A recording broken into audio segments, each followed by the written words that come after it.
భయ సినిమా ఎలా ఉంది భయ? డెఫినెట్లీ రామ్ చరణ్ గారి కోసం సినిమా అయితే రావడం జరిగింది అనమాట.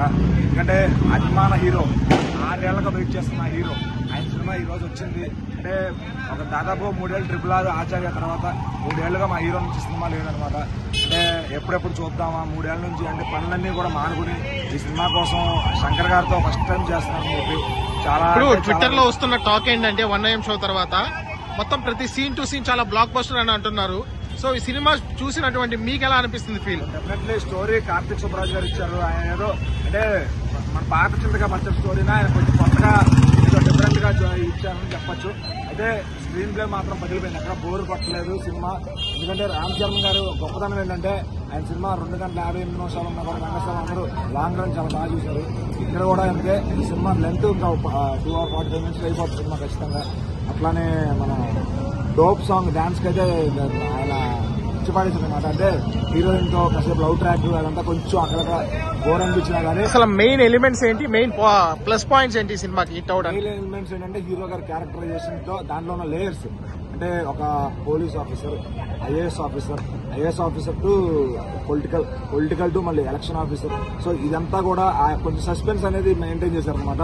సో ఖచ్చితంగా శ్రీకాంత్ గారు, ఎస్జే సూర్య గారు ఒకరినొకరు పోటీ పడి, అంటే రామ్ చరణ్ గారు వాళ్ళ అంటే సీనియర్ యాక్టర్స్ వాళ్ళు ఆయన కన్నా కూడా వాళ్ళతో పోటీ పడి నటించడం చాలా ఆయన చేసిన ఒక డెడికేషన్, ఆయన యాక్టింగ్ నిజంగా ఆయన యాక్టింగ్ తో ఆగేసాడు సినిమా అని చెప్పొచ్చు. మళ్ళీ రంగస్థలం తర్వాత మరో కల్ట్ క్యారెక్టర్ అవుతుంది ఖచ్చితంగా, అప్పన్న అనే క్యారెక్టర్. అది మ్యూజిక్ ఎలా ఉంది భయ్య? మ్యూజిక్ తమన్ చెప్పేసాడు. ఇంకా అది ఆయన చాలా తక్కువ అంచనా వేశారు తమన్ గారిని థియేటర్లో. పాపం ఆయన చెప్పినట్టుగానే ఈ మధ్యన తమన్ గారి పాటలన్నీ కూడా ముందు ఎక్కట్లేదు ఎప్పుడు కూడా. అవగాయకుంటపురం చూసుకుంటే కానీ, గుంటూరు కారం చూసుకుంటే కానీ సినిమా తర్వాత ఎక్కుతున్నాయి అనమాట. అంటే ఇప్పుడు మనం గుంటూరు కారం చూసుకుంటే సో ఇప్పుడు ప్రతి కూడా అదే పాట అన్నాడు. సో ఈ సినిమా విజువల్స్ తర్వాత రామచ్చాకైతే ఫస్ట్ హీరో ఎంట్రీ రామచ్చ పాటకైతే ఫ్యాన్స్. ఎలాంటి ఆడియన్స్ కి ఈ సినిమా నచ్చుతుంది అనుకుంటున్నారు మీరు? ఆల్ సెక్టర్ ఒక ఫ్యామిలీతో కూర్చొని చక్కగా ఒక పొలిటికల్ డ్రామా ఎంజాయ్ చేయాలి.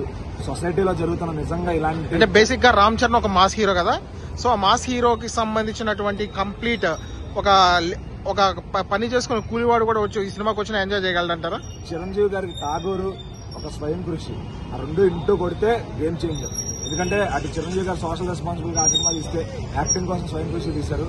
సో అలాంటి ఒక 2 పాత్రలు కలిపి ఒక మన మెగాస్టార్ గారి సినిమాలు 2 విభిన్న పాత్రలు కలిపి ఒక్క ఆయన పోషించడం నిజంగా రామ్ చరణ్ గారు యాక్టింగ్ గా మెట్టెక్కారని చెప్తాను ఖచ్చితంగా. సో ఓవరాల్ గా అసలు సంక్రాంతికి కొట్టేస్తున్నాం అంతే.